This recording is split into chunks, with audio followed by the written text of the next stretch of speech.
தந்தி தொலைக்காட்சி நேயர்களுக்கு வணக்கம். சாமானியர்கள் அரசியல்வாதிகளையும் ஆளுமைகளையும் கேள்வி கேட்கும் இந்த நிகழ்ச்சி ஆயுத எழுத்து மக்கள் முன்னால். இந்த வாரத்துடைய தலைப்பு அப்படின்றது இந்த வாரம் ஃபுல்லாக பேசு பொருளாக இருந்தது கூட்டணி ஆட்சி பற்றி தான். 2026 கூட்டணி ஆட்சி அப்படின்றது வெற்று கோஷமா நடைமுறை சாத்தியமா அப்படின்னு தான் கேள்விகள் முன்வைக்க போகிறோம். நம்ம முன்வைக்க போகிறதில்ல, கேள்வி கேட்க வந்திருக்கிறார்கள் இளைஞர்கள், சாமானியர்கள், மாணவர்கள். நிகழ்ச்சிக்கு அவர்களை அன்போடு வரவேற்கிறோம். நம்மோடு விருந்தினர்களும் இணைந்திருக்காங்க. விருந்தினர்கள் யார் அப்படின்னு பார்த்துடலாம். அரசியல் விமர்சகர் டாக்டர் சுமன் ஸ்ரீராமன், நிகழ்ச்சிக்கு அவரை வரவேற்கிறேன். அதிமுகவுடைய செய்தி தொடர்பாளர் அதிவீர ராமபாண்டியன் அவரையும் நிகழ்ச்சிக்கு வரவேற்கிறேன். வலதுசாரி திரு எம் குமார் அவரையும் நிகழ்ச்சிக்கு வரவேற்கிறேன். மதிமுகவிலிருந்து திரு ஆவடி அந்தரிதாஸ் அவரையும் நிகழ்ச்சிக்கு வரவேற்கிறேன். மூத்த பத்திரிகையாளர் திரு தாமோதரன் பிரகாஷ் அவரையும் நிகழ்ச்சிக்கு அன்போடு வரவேற்கிறேன்.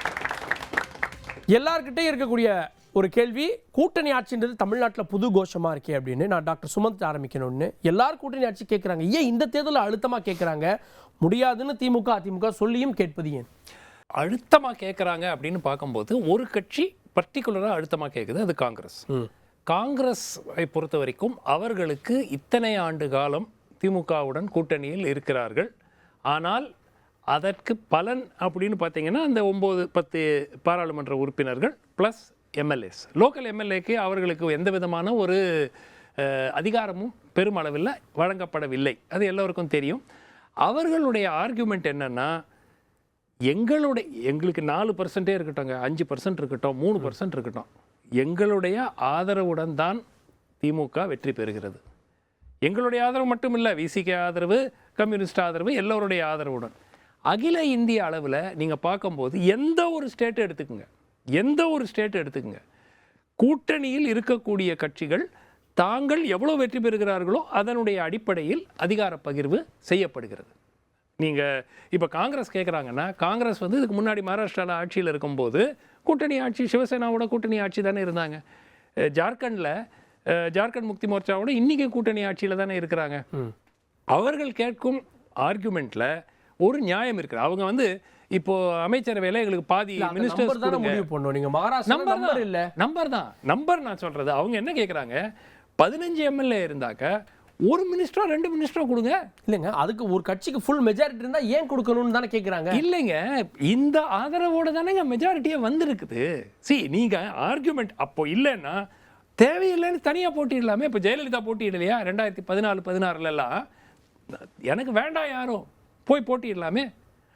நான் என்னுடைய ஆர்குமெண்ட் நான் திருப்பி கொடுக்குற ஒரு எக்ஸாம்பிள் ஆந்திரா தான். இன்னைக்கு ஆந்திராவில் பிஜேபிக்கு 6 எம்எல்ஏ இருக்காங்க. எதுக்குங்க சந்திரபாபு நாயுடு ஒரு பிஜேபி மினிஸ்டர் வச்சிருக்காரு? என்ன காரணம்? எதுக்காக வைக்கணும்? டெல்லி அரசாங்கமே சந்திரபாபு நாயுடுவும் டிடிபியுடைய தயவுல ஓடிட்டு இருக்கு, மோடியுடைய அரசே. அக்ரீட். ஆனாலும் கூட்டணியாக நின்று வென்றோம். டிடிபிக்கு 2/3 மெஜாரிட்டி, அசுர மெஜாரிட்டி. ஆனாலும் இந்த 6 பேர்ல ஒரு ஆளை கூப்பிட்டு எதுக்கு மந்திரி ஆக்கணும்? ஒவ்வொரு மாநிலத்திலும் நாம் அப்னா தல்னு ஒரு கட்சி இருக்கு. உத்தரப்பிரதேசத்தில் 3 மாவட்டத்தில் இருக்கக்கூடிய கட்சி. ஆனால் அனுப்பிரியா பட்டேல் 2014 19 மினிஸ்டரா இருக்காங்க. இப்போ 24 minister of state for health. அப்னா தல்லுக்கு என்ன 50 எம்பி இருக்காங்களா? இல்லை அப்னா தல் இல்லாமல் பிஜேபி உத்தரப்பிரதேச ஜெயிக்காதா? சின்ன கட்சிகள் அப்படிதாங்க. அவங்க தங்களுடைய நம்ம லாஜிக் என்ன? பிரதிநிதித்துவம், ரெப்ரசன்டேஷன். நம்மளுடைய அரசியலமைப்பு அப்படி கிடையாது. நம்ம என்ன எத்தனை வாக்கு சதவீதம் வாங்கி அதுக்கேற்ற மாதிரி ப்ரொபோர்ஷனல் இல்ல கொடுக்குறோம், ப்ரொபோர்ஷனேட் இல்ல. ஆனால் ஒருத்தருடைய உதவியுடன் இன்னும் மற்றொருவர் வெற்றி பெறும் போது அவருக்கு அதிகாரம் தார்மீகமா கொடுக்கணும்ன்றீங்க. இந்திய அளவில் இது இல்லாத ஒரு 5 மாநிலத்தை காட்டுங்க. கேரளாவில் இருக்கிற யூடிஎஃப் காங்கிரஸ் ஜெயிச்சா, இப்போ தேர்தல் வருது, கேரளாவில் யூடிஎஃப் ஜெயிச்சாக்க காங்கிரஸ் மட்டும் தனித்து மெஜாரிட்டி வந்தா கூட ஆட்சி அமைக்க முடியாது. ஏன்னா கேரளா காங்கிரஸ் இருக்கும், ஐயுஎம்எல் இருக்கும், காங்கிரஸ் இருக்கும், எல்லாருக்கும் ஒரு 2 மினிஸ்டர், 1 மினிஸ்டர், 3 மினிஸ்டர் இருப்பாங்க. இதே மாடல் எல்லா மாநிலங்களிலும் இப்போ இன்னைக்கு எல்டிஎஃப் பினராயி விஜயன் தனித்து ஆட்சி பண்றாங்க. சிபிஎம் இருக்கு, சிபிஐ இருக்கு, ஆர்எஸ்பி இருக்கு, எல்லாமே ஃபார்வர்ட் பிளாக் இருக்கு. எல்லாருமே ஒரு பங்கு வகிப்பார்கள். என்னுடைய ஆர்குமெண்ட் என்னன்னா ரொம்ப சிம்பிளுங்க. தமிழ்நாடு ஏதேனும் ஒரு காரணத்துக்காக விதிவிலக்காக இவ்வளவு நாள் இருந்திருக்கலாம். அதனால நிரந்தரமா அது விதிவிலக்காக தான் இருக்கணும் அப்படிங்கிற அவசியம் கிடையாது. அது நிச்சயமா ஒரு கைண்ட் ஆஃப் அது பார்ட்லி இந்த கட்சிகள் தான் காரணம். காங்கிரஸும் கூட்டணி கட்சிகளும் கடுமையாக ஒன்றிணைந்து வலியுறுத்தியிருந்தால் இது முன்னாடியே நடந்திருக்கும். அதே மாதிரி அதிமுக பிஜேபி கேட்குறாங்கன்னா, எந்த ஒரு கட்சி என்னுடைய உதவியுடன் நீங்கள் ஜெயிக்கிறீங்களா, எனக்கு ஒரு ஷேர் கொடுங்க, கேட்போம். நான் திரு பிரகாஷ் அவர்கள்ட்ட, தாமோதர் பிரகாஷ்ட, தமிழ்நாடு மட்டும் எப்படி எவ்வளோ நாள் கூட்டணி ஆட்சி கொடுக்காம இருக்க முடியும்? ஆந்திரா ஒரு சிறந்த உதாரணமாக காட்டுறாங்க. இந்த தேர்தலில் முன் எப்போதும் இல்லாத அளவுக்கு காங்கிரஸ் இப்படி வலியுறுத்துது. அதை தாண்டி கூட்டணியில் இருப்பாங்களா இல்லையான்ற அளவுக்கு பிரச்சனை இருக்குது. அப்போ கொடுக்க வேண்டிய சூழல் வந்துருச்சோ? முன் எப்போதும் இல்லாத அளவுக்கு காங்கிரஸ் இப்படி வலியுறுத்துறது இது முதல் முறை இல்லைங்க. தமிழக அரசியல் வரலாற்றில் 1980ஆம் ஆண்டு தேர்தலில் சரிபாதி தொகுதியில் திமுகவும் காங்கிரஸும் போட்டி போட்டது. கூட்டணி ஆட்சின்ற ஒரு டிக்ளரேஷன் இருந்தது. திமுக வந்து காங்கிரஸை தோற்கடிச்சது, காங்கிரஸ் வந்து திமுகவை தோற்கடிச்சது. ரெண்டு பேரும் தோற்கடிக்கப்பட்டு ஜெயிக்கல. ஒரு தேர்தல்ன்ற ப்ராசஸையே ஏதோ கத்திரிக்காய் கடைக்கு போனோம், 10 ரூபாய்க்கு வெண்டைக்காய் வாங்கணும். சில கடையெல்லாம் நீங்கள் இப்போ சென்னையில் போய் பாருங்கள், 10 ரூபாய்க்கு எல்லா காய்கறியும் மிக்ஸ் பண்ணி கொடுப்பாங்க. அது கிடையாது. இது வந்து ஒரு கொள்கை ஃபைட், ஒரு கொள்கைக்கான ஃபைட்டு. இந்திக்கு எதிராக, ஆரியத்துக்கு எதிராக, தமிழ் உணர்வுக்காக எல்லாம் ஃபைட் பண்ணது தான் திராவிட முன்னேற்ற கழகத்தின் ஆட்சி. நான் என்ன தவறு செய்தேன் மக்களே அப்படின்னு பொங்கி எழுந்தது தான் எம்ஜிஆருடைய ஆட்சி. ரைட்டுங்களா? மோடியா லேடியா அப்படின்னு நின்ன தேர்தலும் ஒரு தேர்தலை நம்ம பார்த்துருக்கோம். தேர்தல்ன்றது ஏதோ நாங்கள் 3%, நீங்கள் 2%, 1+1 = 2, அது கிடையாதுங்க. தேர்தல் என்பது மக்களுடைய பிரச்சனைகளை முன்வைச்சு, மக்களுக்கான தீர்வை முன்வச்சு, அதுக்காக ஃபைட் பண்ணுறது தான் வந்து தேர்தல். தமிழ்நாடு யூனிக் தாங்க. தமிழ்நாட்டில் இந்தி கிடையாது, இந்தி தெரியாது போடா. இது தமிழ்நாட்டோட கோஷம், ஆந்திராவோட கோஷம். அது எவ்வளவு நாள் சஸ்டெயின் பண்ண முடியும்? இந்திக்கு எதிராக மாணவர்கள், நான் இந்தி மட்டும் கேட்கல, நான் கேட்கறது கூட்டணி ஆட்சி கொடுக்க மாட்டேன்னு எவ்வளவு நாள் இது பண்ண முடியும்? 2006லயே அதுக்கான ஒரு மேண்டேட் வந்துருச்சு அப்படின்னு தானே மாணிக்கம் தாக்கூர் சொல்றாரு. 2006ல் மேண்டேட் வந்துச்சுல, ஏன் கேட்கல? அன்னைக்கு பாண்டிச்சேரியில காங்கிரஸை திமுக ஆதரிச்சிருந்தது, புரியுதுங்களா? திமுக இல்லைன்னா காங்கிரஸ் கவர்மெண்ட் பாண்டிச்சேரியில் கிடையாது. இத்தனைக்கும் பாமக ஆதரிச்சது, காங்கிரஸ் ஆதரிச்சது. பாமகவோட கூட்டணி இல்லைன்னு கலைஞர் அறிவிச்சார். நாங்கள்லாம் ப்ரெஸ் மீட் ஓடுறோம், இங்கேருந்து அறிவாலயத்துக்கு போய் அறிவிக்கிறாரு. அப்போவும் இருந்தது. சார் இது வந்து ஒரு எக்ஸசைஸ் சார். கல்யாண வயசுக்கு வந்து ஒரு பொண்ணுக்கு கல்யாணம் ஆனால் தாலி கட்டின அப்புறம் புள்ள பிறக்கும். அது என்ன புள்ள பிறக்கும்னு தெரியாது. பிறந்தப்புறம் அதுக்கு ரமேஷ்னு பேர் வைக்கிறதா, ரமா பிரபான்னு பேர் வைக்கிறதா, இதுதான் கூட்டணி ஆட்சியுடைய கான்செப்ட். புள்ள பிறந்த அப்புறம் நடக்க வேண்டிய விஷயத்த இன்றைக்கே நிச்சயம் பண்ணும்போதே உங்கள் புள்ள பிறந்தா ரமேஷ்னு பேர் வைக்கணும் நீங்கள் அப்படின்னு கண்டிஷன் யாராவது போட்டால் எவ்வளவு முட்டாள்தனமாக இருக்குமோ. அதுக்கு முன்னாடியே இவங்க நிராகரிக்கிறது முட்டாள்தனம் இல்லையா? இதை முட்டாள்தனம்னா அதே அப்படி தானே கேட்கும். அதான் சார், இன்னைக்கு வரைக்கும் அது ஆன் த ஆன்வில். நாளைக்கு திமுக வந்து ஒரு மைனாரிட்டி கவர்மெண்ட்டாக வந்து காங்கிரஸு இந்த கூட்டணி கட்சிகளோட எம்எல்ஏக்கள் தயவோடு தான் திமுகவுடைய ஆட்சி நடக்கும் அப்படின்ற ஒரு நிலைமை வந்ததுன்னா, நாளைக்கு ஒரு மைனாரிட்டி கவர்மெண்ட்டில் இந்த கூட்டணி கட்சிகளோட தயவோடு தான் ஆட்சி அமையணுன்ற நிர்பந்தம் அதிமுகவுக்கு வந்தாலும் கூட்டணி ஆட்சி தான், திமுகவுக்கு வந்தாலும் கூட்டணி ஆட்சி தான். கேட்போம். நான் திரு அதிவீர ராமபாண்டியன்ட்ட, கூட்டணி ஆட்சி அப்படின்றத என்டிஏ கூட்டணி ஆட்சி அமைக்கும் அப்படின்னு அமித்ஷா தான் இங்கே முதல்ல தொடங்கி வச்சாரு அப்படின்ற விமர்சனங்கள் இருக்குது. விஜய்க்கு முன்னாடி அமித்ஷா சொல்லிட்டாரு, அதிமுக கூட்டணிக்கு தான் இதனால் கடுமையான அழுத்தம் இருக்குது அப்படின்னு அரசியல் அரங்கத்தில் பேசுகிறாங்க. அப்படி எந்த விதமான அழுத்தமும் கிடையாது. முதல்ல எங்கள் கட்சியோட நிலைப்பாடை மிக தெளிவாக சொல்லிடுறோம். தேர்தல் கூட்டணி என்பது கொள்கையின் அடிப்படையில் வர்ற கூட்டணி கிடையாது. வெவ்வேறு கொள்கைகள் கொண்ட கட்சி ஒரு பொது எதிரியை வீழ்த்துவதற்கு தேர்தலில் கூட்டணி அமைத்து செயல்படுறோம். ஆட்சி அமைக்கும்போது கொள்கையை எந்த அளவிலும் விட்டு கொடுக்காமல் ஆட்சி செய்யணும். அதனால தான் நாங்கள் கூட்டணி ஆட்சி கிடையாது என்பதில் மிக தெளிவாகவும் தீர்க்கமாகவும் இருக்கிறோம். இந்த அடிப்படையில் நீங்கள் பார்த்தீங்கன்னா, எங்களுடைய தேர்தலில் அதிமுக உதயமான நாளிலிருந்து இன்றைக்கு வரைக்கும் அந்த கூட்டணிக்கு ஒரு வாய்ப்பு இருக்கிறது என்று தெரியக்கூடிய அளவுக்கு கூட நாங்கள் இட ஒதுக்கீட்டில் நடந்து கொண்டது கிடையாது. இப்போ 80ல் சொன்னாங்கல்ல, பாதிக்கு பாதி இல்லை, 2 பேரும் 109 நின்னாங்க. 16 தொகுதிகளை இல்லை வர சார் இல்லை, நான் தெளிவாக சொல்கிறேன், நான் இன்னும் கொஞ்சம் டீட்டெயிலாக சொல்கிறேன். 16 தொகுதிகள் அவர்களோடு கூட்டணியிலிருந்து சிறு சிறு கட்சிகள் கொடுத்தாங்க. அப்போ எஃபெக்டிவாக நின்றது 109 தொகுதி தான். அப்போது அந்த இடத்துலையே திமுக கூட்டணிக்கு தயாராக போய் தேர்தலை சந்தித்தது. அந்த தேர்தலில் சார் சொன்ன மாதிரி நடக்கலை. 2 பேரும் ஒருத்தர் எப்படி வீழ்த்தினாங்கன்னா, நாம் ஜெயிச்சா கருணாநிதி முதலமைச்சர்னாங்க, காங்கிரஸ் ஜெயிச்சா மூப்பனார் முதலமைச்சர்னு 2 பேர் களத்திலே அந்த மாதிரி போய் தோல்வி சந்திச்சாங்க. அதுக்கப்புறம் 2011 வெறும் 119 தொகுதிகளில் தான் திமுக போட்டியிட்டது. அப்போ மெஜாரிட்டிக்கு 117ன்னு சொல்கிறோம். சமபலம் வந்தால் 117 2 பேர் ஈக்குவலாக இருப்பாங்க, 118 தேவை வரும். ஆனால் 119 தான் திமுக நின்றுச்சுன்னா அப்போ அவர்களுடைய ட்ராவலில் எந்த மாற்றமும் இல்லை, அங்கேயும் கூட்டணிக்கு தான் வந்தாங்க. 2006 ஏற்கனவே மைனாரிட்டியாக போயிட்டாங்க. இந்த 2006 மைனாரிட்டியில் அவங்க எப்படி தப்பிச்சாங்கன்னா, அதே நேரத்தில் மத்தியில் அங்கே காங்கிரஸுக்கு இவர்களுடைய ஆதரவு தேவைப்பட்டது. அதனால் இங்கே வந்து கூட்டணியில் அமைச்சரவையில் அவங்க கேட்கல ஒழிய, திமுகவை பொறுத்தவரை நாங்கள் சொல்கிறது அது ஒரு பலமீகமான இந்த கூட்டணி ஆட்சியை நோக்கி, இன்னும் சொல்லப்போனால் பிரதிநிதித்துவ அடிப்படையில் எம்எல்ஏ பதவிகள் வேண்டும் என்று கேட்டவர் கருணாநிதி. இப்போது இதெல்லாம் என்னென்னா, ஒரு கட்சி மாநிலத்தில் பலமாக இருந்தால் இந்த சிந்தனைகளும் இந்த பேச்சும் எழுந்திருக்காது. ஆனால் திமுக அப்படி இல்லை என்பதுதான் என்னுடைய கருத்து. நாங்க அதிமுக கூட்டணியில எழுந்திருக்கு இல்லை நீங்க சொல்லுங்க. நீங்க என்ன கேட்கிறாரு, எங்க அமைச்சர்கள் இந்த அரசுல இருக்கணும், அதான் எங்களுடைய ஆசைன்றார். அப்ப என்ன பொருள் அது? இல்ல அதே டிடிவி தினகரன் அதுக்கப்புறம் 2 நாள் கழிச்சு, அப்படி அந்த அர்த்தத்துல நான் சொல்லல, ஒவ்வொரு அரசியல் கட்சியும் அதிகாரம் கிடைச்சா நல்லா இருக்கும்னு நான் சொன்னோம். இந்த முறை ஜெயிச்சா அதிமுக தனிப்பெருமையானோட ஆட்சி அமைக்கும்னு அவர் சொல்றார். அதாவது நீங்க கேட்கிற ஒவ்வொரு கேள்விகளும் அந்த வார்த்தையில் முன்ன பின்ன வருவதை வைத்து நீங்கள் கேட்கப்பட்டிருக்கிறதானே ஒழிய, இன்டென்ஷன் இந்த கூட்டணியில் அதிமுக ஜெயித்தால் அவர்கள் மிக தெளிவாக தீர்க்கமாக அதிமுக ஆட்சி அமைக்கும், நாங்கள் அவர்களிடத்தில் ஆட்சியில் பங்கு என்ற கோரிக்கையை வைக்கவில்லை என்று சொல்றார். ஆனால் இது பெரிய பிரச்சனை நீங்கள் சொல்றீங்க. எங்களை பொறுத்தவரை அது பிரச்சனையாகவே இல்லை. ஆனால் பிரச்சனையாக எங்கே இருக்கிறதோ காங்கிரஸ்ல கேட்காங்க, ஆட்சி அதிகாரத்தில் எங்களுக்கு பங்கு வேண்டும், நாங்கள் இதுவரை ஏமாந்து விட்டோம், இந்த முறை ஏமாறுவதற்கு தயாராக இல்லை அப்படின்னு கேட்கறது ஆட்சி அதிகாரத்தில் நேரடி பங்கு கேட்குற விஷயமா?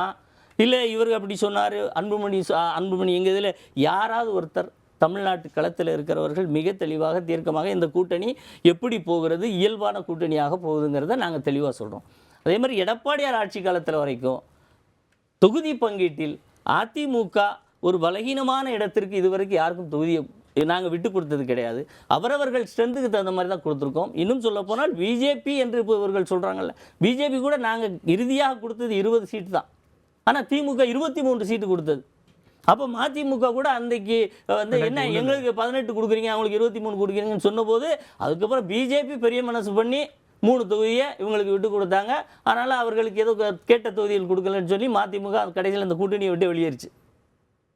அப்படி அந்த அடிப்படையில் அதிமுகவினுடைய அரசியல் நடவடிக்கைகளில் கூட்டணி ஆட்சி அமைவது கொள்கையை காம்ப்ரமைஸ் செய்வதற்கு பல இடங்களில் இந்த குரல்கள் வந்து வலிமையா இல்லைன்னு சொல்றீங்களா?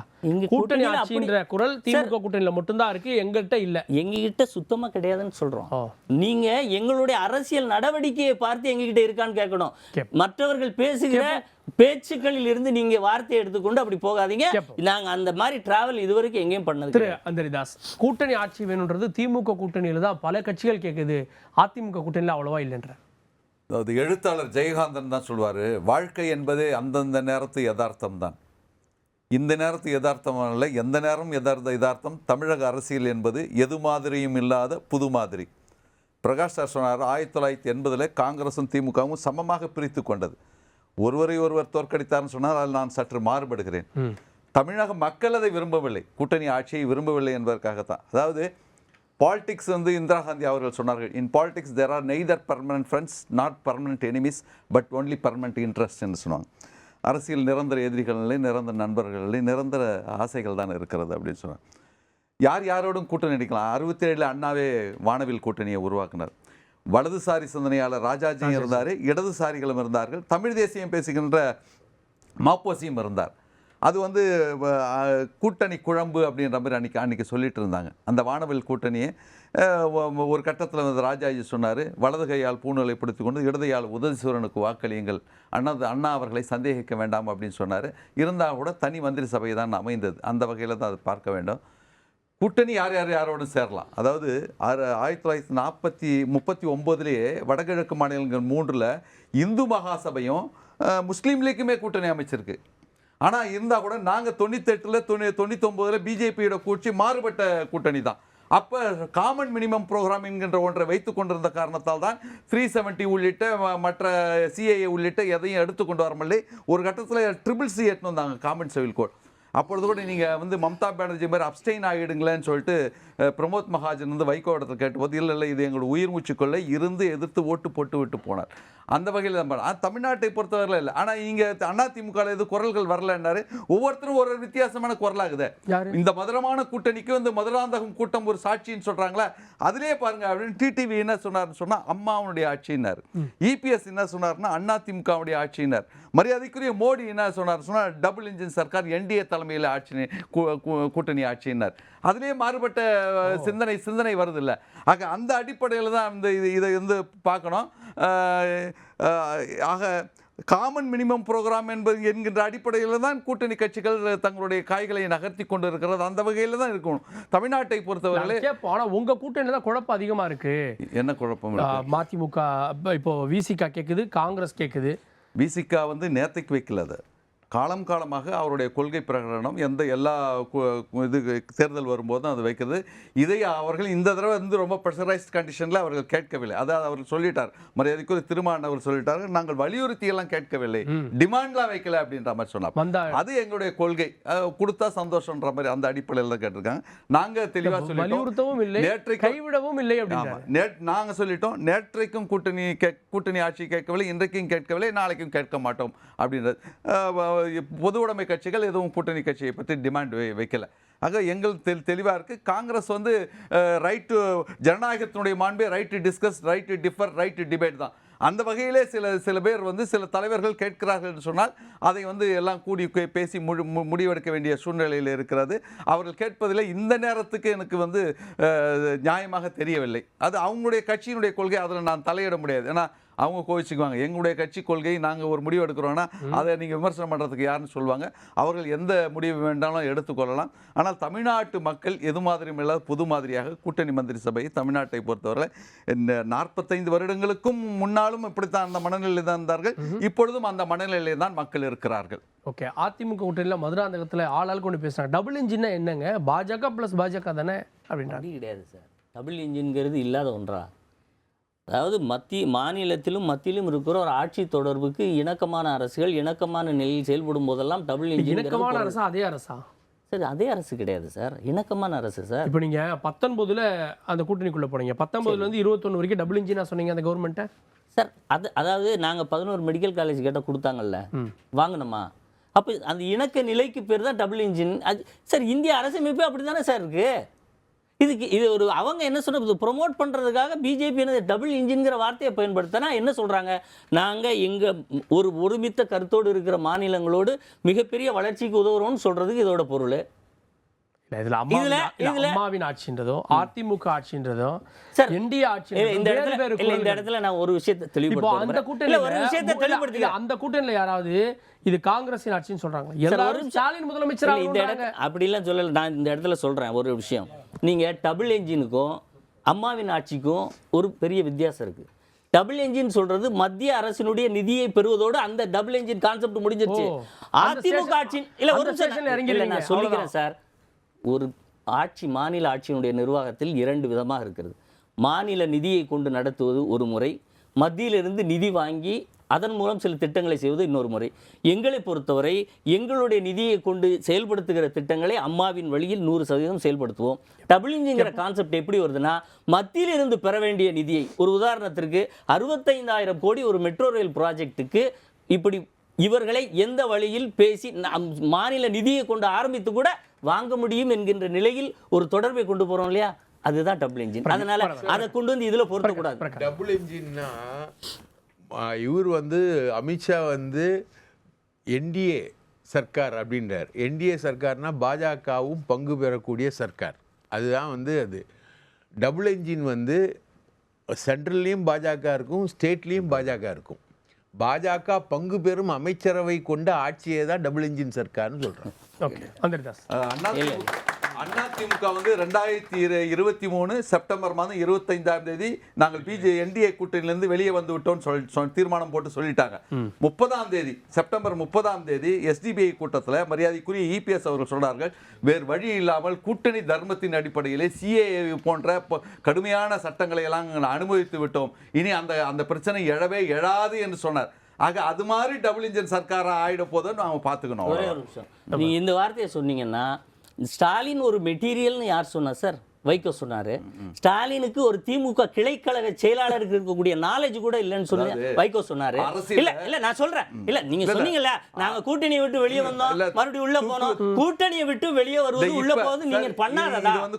இல்ல சார், இல்ல நான் சொல்லி முடிச்சிடுறேன் சார். இல்ல அவர் ஒரு திட்டம் சொன்னாரு, நான் சொல்லிடுறேன். இல்ல சார், இந்திய எதிர்ப்பை உங்க மேல திணித்தது யாரு? காங்கிரஸ். அவங்களோட கூட்டணியில இருக்கீங்க. உங்க திமுக முதல்ல டிஸ்மிஸ் பண்ணது யாரு? காங்கிரஸ். கூட்டணியில இருக்கீங்க. இல்ல இருங்க சார், CAA மட்டும் சொன்னா அது பெரிய குற்றம். உங்க மாநிலத்தினுடைய உரிமை பேசக்கூடிய சுயமரியாதை பேசக்கூடிய கட்சியுடைய ஒரு ஆட்சியை கலைச்சிருக்காங்க. அந்த ஆட்சியை கலைச்ச கட்சியோட கூட்டணி இருக்கும்போது என்ன சார்? ஒரே நிமிஷம். இல்ல சார், தினகரன் அடுத்து என்ன சொன்னாரு?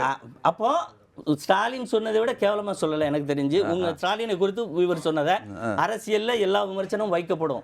கூட்டணி கணக்கு நான் அதான் முதல்ல சொன்னேன், கொள்கை சார்பானது கிடையாது கூட்டணி. சார் ஒரே ஒரு நிமிஷம் சார், நான் சொல்லிக்கிறேன். அவர் சொல்ல வந்ததை இப்ப மிசாவில் உங்களை நான் தியாகின்னு சொல்றீங்கல்ல, உங்களை மிசாவில் தியாகி ஆக்குனது யாரு?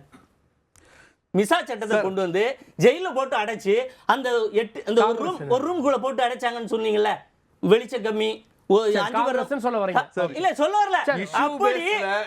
அப்படி மாநிலத்தில் ஒரு கட்சியை ஒடுக்குகிற நிலையை கட்சியோட கூட்டணி இருந்துட்டு எந்த அரசாவது தன் மாநிலத்தினுடைய நிலத்தை இன்னொரு மாநிலத்துக்கு கொடுத்திருக்கா? இன்னொரு நாட்டுக்கு கொடுத்திருக்கா? அதெல்லாம் கொடுத்தது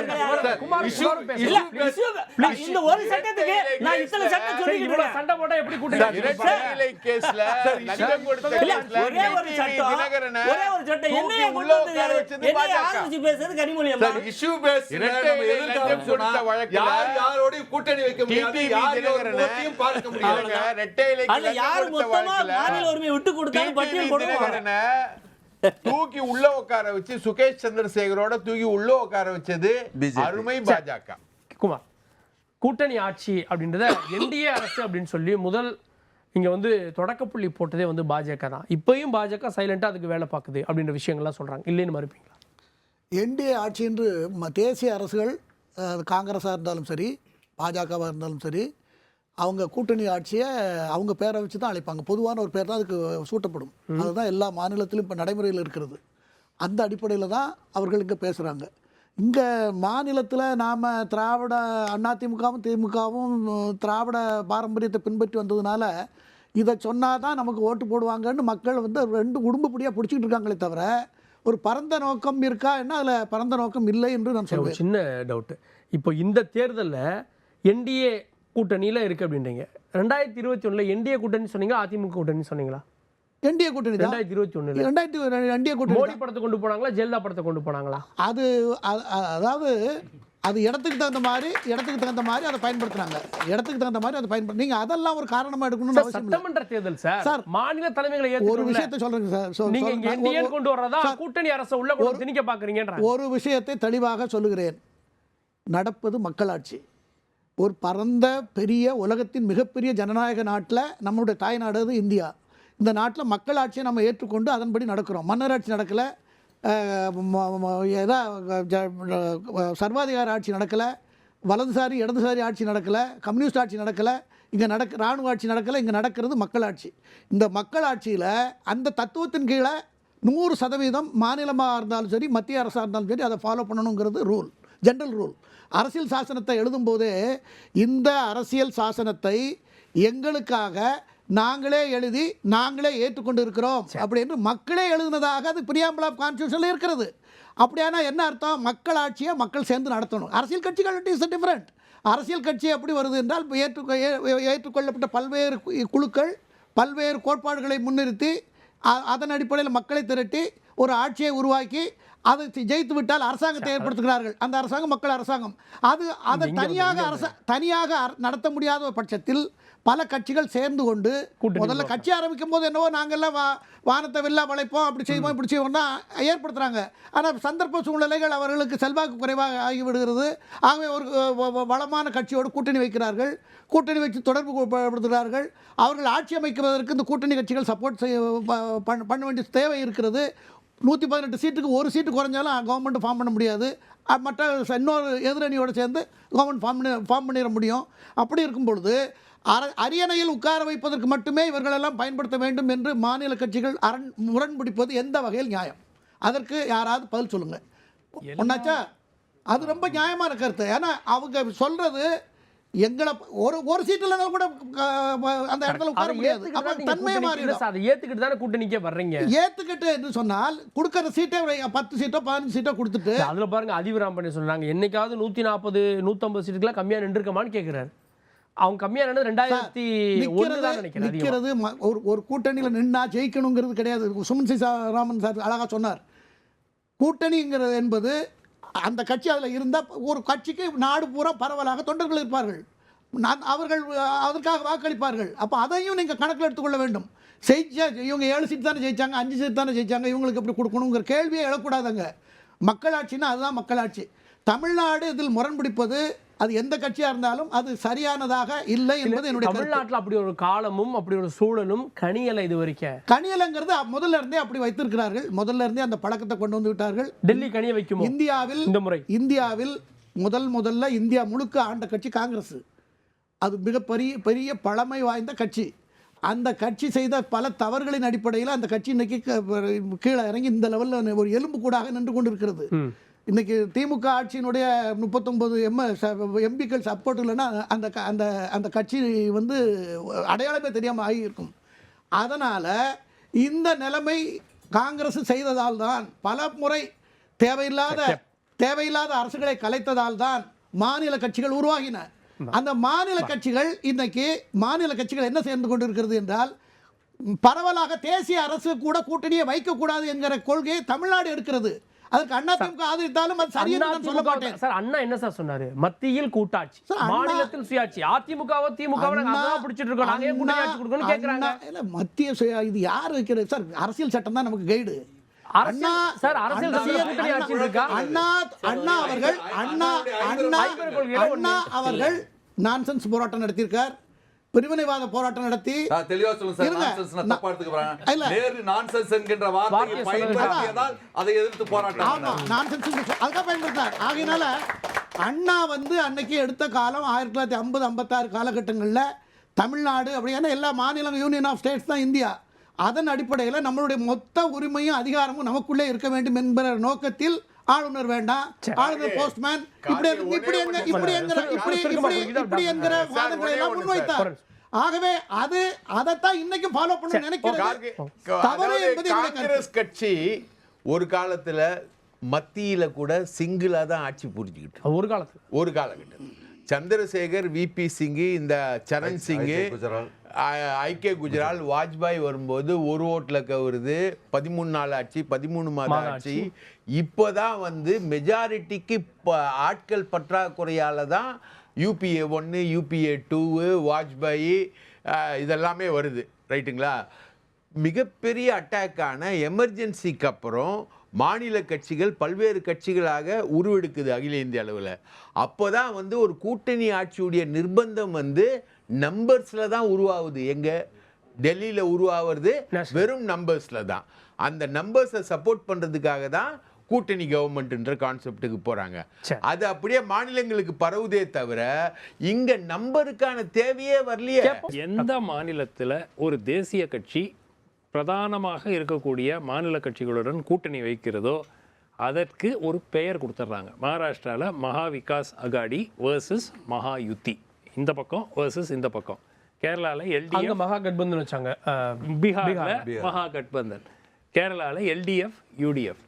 எங்கெல்லாம் காங்கிரஸோ பாஜகவோ இந்த மாதிரி கூட்டணிகள் தமிழ்நாட்டை தவிர வேற எல்லா மாநிலங்களிலும் இதுதான் மாடல். அதுக்கு இப்போ ஆந்திராவில் போட்டியிடும் போது கூட டிடிபிக்கு வாக்களியுங்கள் அப்படின்னு அவங்க ஓட்டு சொல்லலையே. அவங்க என்டிஏ இந்த பக்கம் இருக்குது, இந்த பக்கம் காங்கிரஸ் இருக்குது, அந்த பக்கம் ஒய்எஸ்ஆர்சிபி இருக்குது. ரைட்டா? ஸோ அடிப்படையாக இந்த கான்செப்ட் அகில இந்திய அளவில் வந்து பல ஆண்டு காலம் ஆயிடுச்சு. இப்போது தமிழ்நாடு வந்து ஒரு எக்ஸப்ஷன். இவ்வளவு நாள் பல காரணங்கள், அது கலைஞர் இருந்தார், ஜெயலலிதா இருந்தாங்க, அதனால வந்து it has gone on. But இன்றைய சூழலில் இனிமேலும் அது வரவே கூடாது. என்னுடைய வெற்றிக்கு நீங்கள் தொடர்ந்து, இப்போ நீங்கள் கேட்டீங்க இல்லையா 7 சீட் 6 சீட்டுன்னு, இப்போ ஒரு சிம்பிள் எக்ஸாம்பிள் எடுத்துங்க. வட தமிழ்நாட்டில் விசிகே ஓட்டு இல்லாமல் திமுக இவ்வளோ இடங்கள் ஜெயிச்சிருக்குமா? யோசிச்சு பாரு. அட்லீஸ்ட் ஒரு 10 இடம் குறைஞ்சிருக்கும், 8 இடம் குறைஞ்சிருக்கும். ரைட்? நான் என்ன கேட்குறேன், அப்போ அதையும் நீங்கள் கணக்கில் எடுத்துக்கணுமே. விசிகே நிற்கிற என்னங்க, அவங்க கிட்ட 6 எம்எல்ஏ தான் இருக்காங்க, 4 எம்எல்ஏ தான் இருக்காங்க. இல்ல சொல்ல வர்றது நம்பர்ஸ் அதை முடிவு பண்ணுமே சார். நம்பர்ஸ் இல்லைங்க, அது இல்ல சார். தேசிய அரசியல் இல்ல தேசிய அரசியல் இப்பதான் வந்து நரேந்திர மோடி வந்து கொடுக்குறாரு. அவங்களுக்கு மெஜாரிட்டி இருந்தாலும் கொடுத்தாங்க, ஆமா, அடையாளத்துக்காக கொடுத்தாங்க. ஆனா அதுக்கு முன்னாடி எல்லாம் கொடுத்தாங்களா? ஐயா, ஒரு தவறு 50 வருஷமா நடந்துருச்சு, 100 வருஷமா நடந்துருச்சு. அதனால அந்த தவறு தொடர்ந்து நடக்குது. சொல்றதுல என்ன நியாயம்? தவறா? அது கொள்கையா? என்ன கொள்கை? அது கொள்கையா இருக்கும். என்ன கொள்கை? ஏங்க, மாநில சுயாட்சின்றது கொள்கை இல்லைங்க. ஒரு மாநில சுயாட்சினா ஒரு நேஷனல் பார்ட்டி மாநிலத்தில் ஆட்சியில் இருக்கக்கூடாதா? இருந்தா தனியா தான் இருக்கணுமா? என்ன, வாட் இஸ் த லாஜிக்? சரி, அப்போ எழுதிட்டு போயிட்டாங்க. சரி, பிராக்டிகலா தமிழ்நாடு ஒரு நாளைக்கு திமுக மீண்டும் ஆட்சிக்கு வருதுங்க, 2 காங்கிரஸ் மினிஸ்டர் கொடுக்குறாங்க, ஒரு 4 வாரிய தலைவர்கள் கொடுக்குறாங்க. உடனே மக்கள் இப்போ ஒரு உதாரணத்துக்கு அறிவிக்கிறாங்கன்னு வைங்க, இனிமே திமுக ஓட்டு போடக்கூடாதுன்னு திமுக வாக்காளர் சொல்லுவாங்களா? காங்கிரஸுக்கு 2 மினிஸ்டரா கொடுக்குறாங்க. ஏங்க, தெருக்கு தெரு நீங்க என்ன போறீங்க? கொள்கை ரீதியான கூட்டணி, மதசார்பற்ற கூட்டணி சொல்றீங்கல்ல, 2 மினிஸ்டர் இருந்தாங்க, என்னங்க ஆயிடும்? ஒருவேளை கூட்டணி அரசுன்னு ஒன்று அமைச்சு காங்கிரஸ் கொடுத்தா மக்கள் போராடிடுவாங்களா? இந்த முடிவுகளை திரும்ப வாங்கிக்குவாங்களா? கொடுத்து பார்த்தா தானே சார் தெரியும். Sir, need is the mother of invention sir. அதுக்கான தேவை வரும்போது காங்கிரஸ் இல்லை, வேற எதனா அதிமுகலேருந்து ஒரு 10 பேரை உடச்சிக்கிட்டு வந்து கூட அவங்க ஆட்சி அமைப்பாங்க. அதுக்கான need is the mother of invention. ரைட்டுங்களா? அதுக்கான தேவை இருக்கணும். இப்போவுமே ஏன் குத்தி போக்குறாங்கன்னா, இது மூலமாக திமுக கூட்டணியை உடைச்சு அதை தாவேக்கா கொண்டுக்குள்ளே போய் சேர்க்க முடியுமான்னு சில வலதுசாரிகளுடைய சிந்தனை கூர்மையாக இருக்கு. இது வந்து நரேட்டிவ் செட்டிங். இல்ல, காங்கிரஸ் அதுக்கு பலியாகுதோ சார்? காங்கிரஸ் இன்னைக்கு கேட்கலாம், இந்த டிபேட்டே இல்லையே சார். சார், காங்கிரஸ் மட்டும் கேட்கல. விஜய் தர்றேனாரு, எவ்வளவு பேர் போனாங்க? காங்கிரஸ் கேட்கவும் தான் இன்னைக்கு பேச பொருளா இருக்கு. காங்கிரஸ் இல்லை சார், இதுக்கு தாய் வந்து தம்பி கரெக்டாக சொன்னாப்புல அந்திரிதாஸ். விடுதலை சிறுத்தைகள்லேருந்து ஆதவ் அர்ஜுனா வந்து அந்த விடுதலை சிறுத்தைகளுக்கு நான் வந்து விசுவாசமாக இருக்கிறேன் அப்படின்ற மாதிரி ஒரு இது. அது அப்படியே விஜய் ஆதவ் அர்ஜுனா எல்லாமே கனெக்டடு. விஜய் அப்படியே அதை குக்கப் பண்ணுறாரு விகடன் விழாவில் குக்கப் பண்ணுறாரு. அதுக்கப்புறம் அது அப்படியே போயிடுது. அந்த கான்ஃபரன்ஸ் ஒன்று நடத்துகிறார் இல்லைங்களா, அங்கே விஜயோட கான்ஃபரன்ஸ், அந்த கான்ஃபரன்ஸ்குள்ளே போகுது. இது இப்படியே போகுது சார். ஆனால் இப்போ என்ன தெரியுங்களா, திமுக கூட்டணி உடையாதா, ஓநாய்கள் காத்து கொண்டிருக்கின்றன. திமுக கூட்டணியை உடைக்கணும்ன்றதுக்காக தான் கூட்டணி ஆட்சி வேணும்ன்ற குரலா? அந்த கூட்டணி ஆட்சி வேணும்ன்ற பொருள் வந்து கனிமொழி கிட்ட விஜய் கொடுக்குறேன்னாரு. அப்ப அவரும் வந்து திமுக கூட்டணியை உடைக்கணும், அவரும் வேற யாருக்கோ வேலை பார்க்கறான்னு சொல்ல வரீங்க.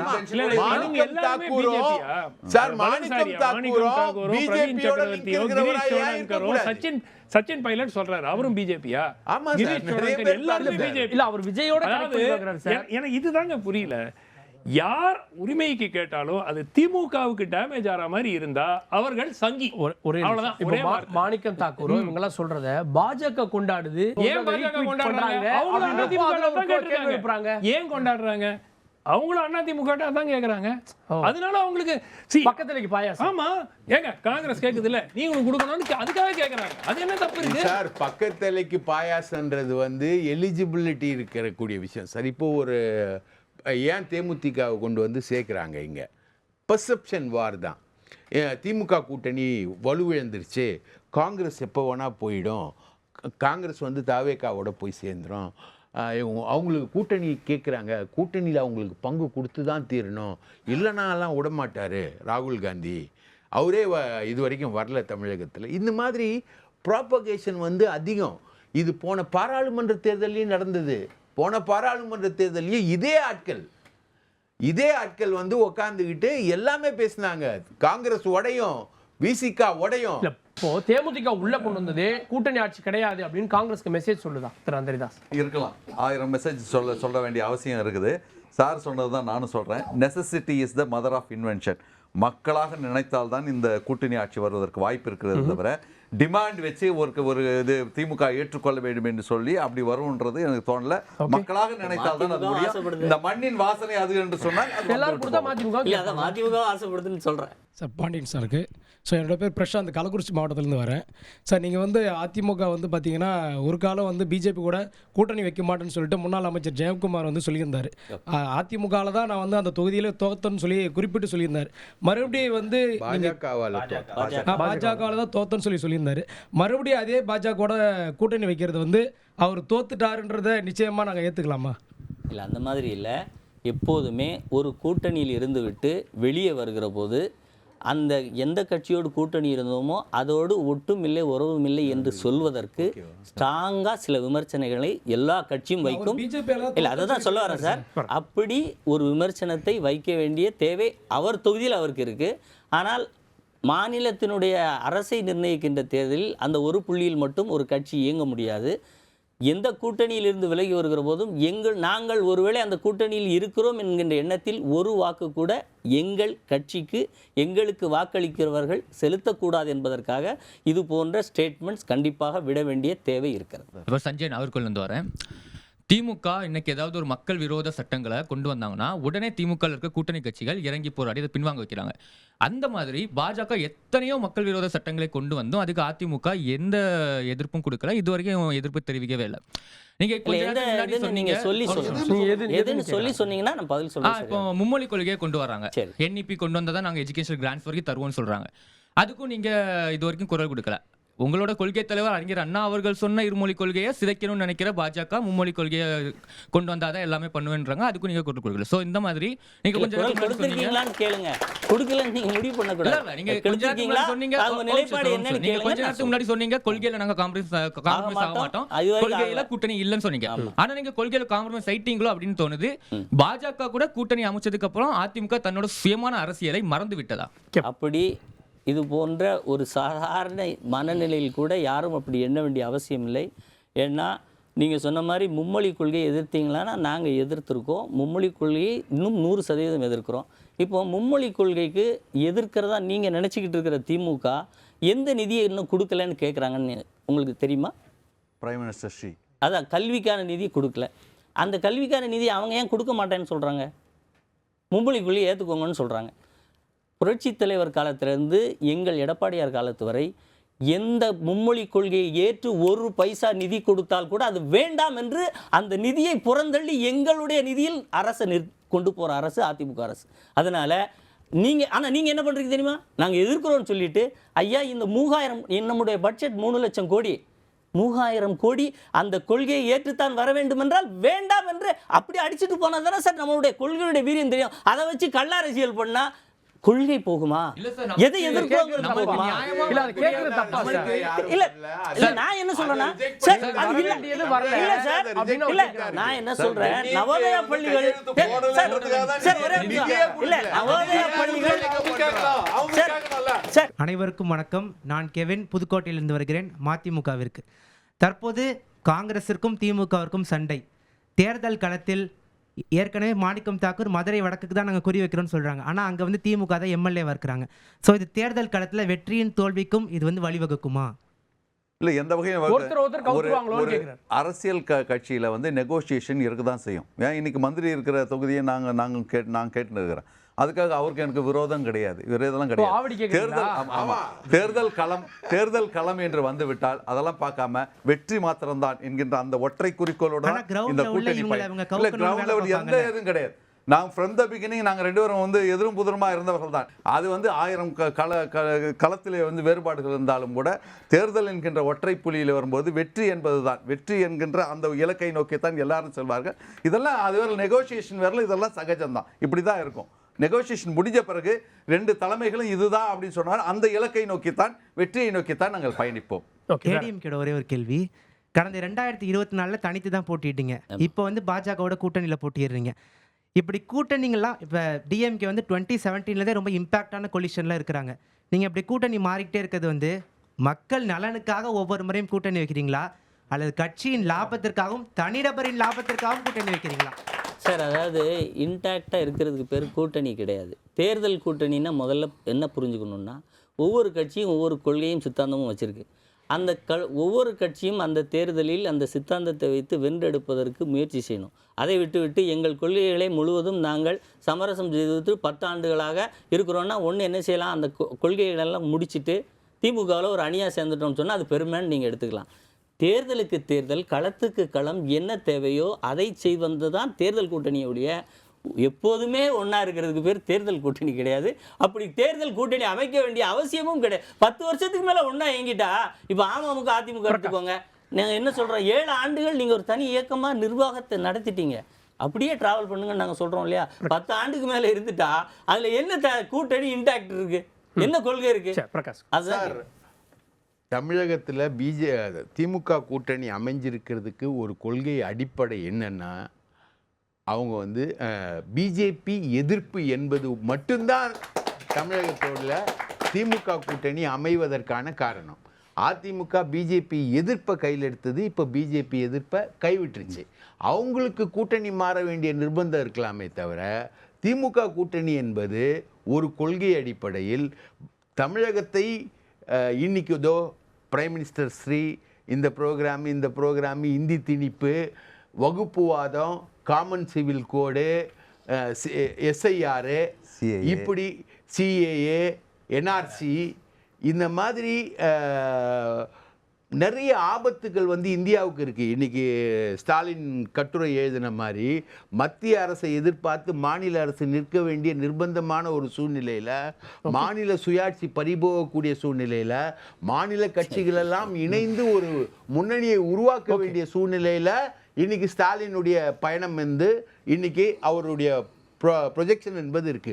ஸோ திமுக கூட்டணியுடைய அடிப்படை என்பது பாஜக எதிர்ப்பு. அதனால 10 ஆண்டுகளாக இருக்காங்க. 10 ஆண்டுகளாக இருக்கிறதுனால நாங்கள் கட்சியெல்லாம் ஒன்னா சேர்க்கணுன்ற நிர்பந்தம் இல்லை. உங்களுக்கு அணி மாறுறீங்கன்னா உங்களுடைய தேவைகள் இருக்கு, வழக்குகள் இருக்கு, அதனால நீங்க அணி மாறுறீங்க. இல்ல சார், திமுக அமைச்சரவையில் 1/3 அமைச்சர்கள் மீது வழக்கு இருக்கு.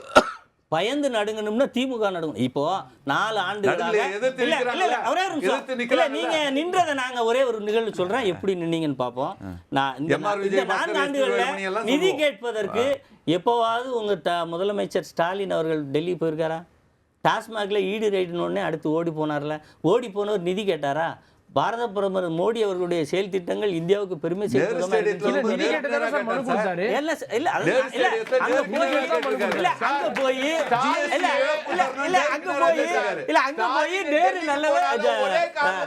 மோடி நல்லவர் சொல்லிட்டு வந்தாரு. அதனால முதல்ல கருப்பு கூட பிடிப்பாரு, அதுக்கப்புறம் வெள்ளை கூட பிடிப்பாரு. உலகத்திலே வெள்ளையில கொடைய தேடி கண்டுபிடிச்ச ஒரே தலைவர் யாருன்னா ஸ்டாலின் தான். யாருமே கிடையாது சார். உங்க ஸ்டுடியோவை தவிர நான் வெள்ளை கூட வேற எங்கேயுமே பார்த்தது இல்லை. அதுக்கப்புறம் பார்த்தது ஸ்டாலின் கையில தான் சார். இது என்ன சார், வெள்ளை கூட பிடிக்க வேண்டிய அவசியம் என்ன இருக்கு? இதுக்கு கருப்பு கூட, கருப்பு பலூன், வெள்ளை கூடையா? இல்ல இதுல வேற நேருக்கு நேரா கேட்டா, நேருக்கு நேரா என்ன கேட்டாரு? நேருக்கு நேரா நேரு ஸ்டேடியத்துல இவ்வளவு தர வேண்டியது இருக்குன்னு சொல்லிட்டு நேருக்கு நேரா கேட்டிருக்காரு. 3 கார் கட்சி கேட்டாரு, வாங்குறாரா? இல்ல எந்த திட்டத்தையாவது நிதி வாங்குறாரா? பலர் கூறுகின்ற ஒரு குற்றச்சாட்டுல என்னை பொறுத்த வரைக்கும் கணிசமான அளவு உண்மை இருப்பதாக எனக்கு தோன்றுகிறது. ஒன்று, அதிமுக பாஜகவோட நேரடியாக கூட்டணி வச்சிருக்காங்க. நான் ஒன்று கேட்குறேன். 2G கேஸ்னு ஒரு கேஸ் ஒன்று ஓடிட்டு இருக்கு. எவ்வளோ வருஷமாக ஓடிட்டு இருக்கு? பல வருஷமாக ஓடிட்டு இருக்கு. டெல்லி ஹைகோர்ட்ல மேல்முறையீடுல இருக்கு. மேல்முறையீடு எப்போ? ஜட்மெண்ட் இப்போ 7 வருஷமாக மேல்முறையீட்டில் இருக்கு. இதில் 1 இன்ச் முன்னாடி நகர்ந்திருக்கா? திமுக அமைச்சர்கள் மீது போடப்பட்ட குற்றச்சாட்டுக்கள் மேலே எந்த நடவடிக்கை? இப்போது I will give you an example. BJP எப்படி மற்ற மாநில முதலமைச்சர் அரவிந்த் கெஜ்ரிவாலுக்கு என்ன பண்ணாங்க? பிடிச்சி ஜெயிலில் போட்டாங்க. ஹேமந்த் சோரனுக்கு என்ன பண்ணாங்க? முடக்கி. அரவிந்த் கெஜ்ரிவால் கேஸ் வந்து ஜெனுவின் கேஸ்ன்னு யாருமே வந்து இது இல்லை, அது ஏதோ டெல்லி லிக்கர் ஸ்கேம்னு சொல்லி அது வந்து இன்னும் அப்படியே எலெக்ஷன் முடிஞ்ச அப்புறம் அந்த கேஸை பற்றி யாராவது கேள்விப்பட்டாங்களா? அந்த கேஸ் அது பாட்டுக்கு தூங்கிட்டு இருக்கு. பல விஷயங்களில் பாஜக தலைமை திமுக தலைமைக்கு நெருக்கமாக செயல்பட்டு இருக்கிறது. இன்னைக்கு எந்த அழுத்தமும் கொடுக்கல. செந்தில் பாலாஜி கோர்ட் மூலமா நீதிமன்றம் மூலமா நோ 21ஆம் ஆண்டு தேர்தலுக்கு சில மாதங்களுக்கு முன்பு சிபிஐ தான் ப்ராசிக்யூட்டிங் ஏஜென்சி 2Gல என்ன பண்றாங்க, ஒரு பெட்டிஷன் மூவ் பண்றாங்க. டெய்லி ஹியரிங் வேண்டும், எங்களுக்கு சீக்கிரமா இதுக்கு ஒரு முடிவு வர வேண்டும். எப்போ இருங்க, 2021 எலெக்ஷனுக்கு முன்னாடி. இப்போ எலெக்ஷன் முடிஞ்சிருது. இப்போ 2026 எலெக்ஷன் வருது. இதுக்கப்புறம் சிபிஐ அப்படியே தூங்கிடுச்சு, விட்டுடுச்சு கம்ப்ளீட்டா. அதுக்கு அந்த மேட்டர்ல 2G ஆக இருக்கட்டும், நீங்க எந்த ஒரு கேஸை நீங்க எடுத்தாலும் ப்ராசிக்யூட்டிங் ஏஜென்சி யாருன்னு பார்க்கணும். ப்ராசிக்யூட்டிங் ஏஜென்சி கவர்மெண்ட் இல்ல. அப்போ திமுக சாதகமா மத்திய அரசு நடந்துக்கிறதுன்னு சொல்ல வரீங்களா? நிச்சயமாக. இதுல என்ன அப்பட்டமா தெரிகிறது? அதிமுக மேல என்ன கேஸ் இருக்கு? இல்லைங்க, இல்லைங்க, ஸ்டேட் கவர்மெண்டே ப்ராசிக்யூட் பண்ணலையே.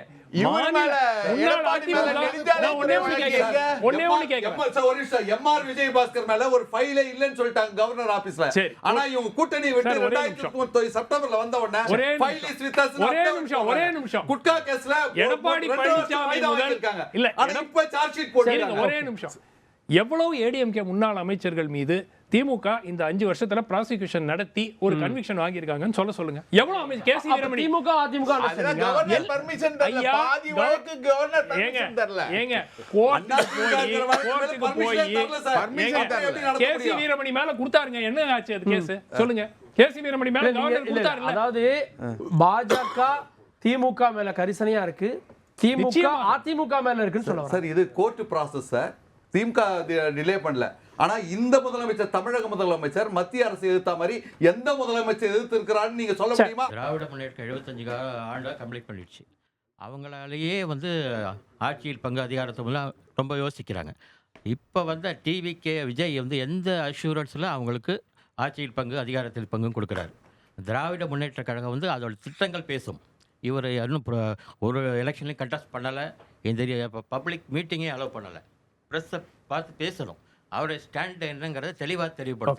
உங்களுடைய கருத்து சார்? நிச்சயமா நான் அது நீங்க சொல்றதுல முழுமையா ஏத்துக்கிறேன். ஏன்னா விஜய் அவர்கள் மீடியாவை சந்திச்சு கடுமையான கேள்விகளுக்கு பதில் சொல்ல வேண்டும். அவர் என்ன அவருடைய கொள்கை? ஒவ்வொரு வாரமும் ஒரு 4 தலைவர்கள் படத்தை பின்னாடி வைக்கிறாரு, அடுத்த வாரம் இன்னும் 2 சேர்க்கிறாரு, அதுக்கு 2 வாரம் கழிச்சு இன்னும் 3 படம் புதுசா எம்ஜிஆர் சேர்க்கிறாரு, கலைஞர் சேர்க்கிறாரு, ஜெயலலிதா எல்லாரையும் கொண்டு வந்துடுறாரு. ஸோ அவருடைய கொள்கைகள் என்ன, அவர் என்ன திட்டங்கள் வைத்திருக்கிறார் தமிழ்நாட்டுக்கு, இதெல்லாம் இதுவரை தெரியாது, யாருக்கும் தெரியாது. எல்லாரும் என்னன்னா அந்த கூட்டம் வருதுங்க, பயங்கரமா கூட்டம் வருது, அதுதான் நம்ம பார்க்குறோம். ஆனால் ஒரு விஷயம் மட்டும் நம்ம ஏற்றுக்கணும். அடிப்படையாக இது வரைக்கும் நான் ஒரு கிட்டத்தட்ட ஒரு 4 சர்வே எடுத்த நபர்களை நான் சந்தித்து அந்த டேட்டாவை பார்த்துருக்கேன். குறைந்தது 15% வாக்குகள் வருது. யார் போடுறாங்க, எதுக்காக போடுறாங்க அதெல்லாம் எனக்கு தெரியாது. ஆனால் ஒரு 15% வாக்குகள் அவர் பெறுகிறார். அது குறையுமா? தேர்தலுக்கு முன்னாடி அவரும் கூட்டணி ஆட்சினாங்க, திமுகவாலே கொடுக்க முடியல, எப்படி இவர் சொல்றாரு? முடியலை என்ற அர்த்தம் இல்லை கார்கே, கொடுக்க விருப்பம் இல்லை.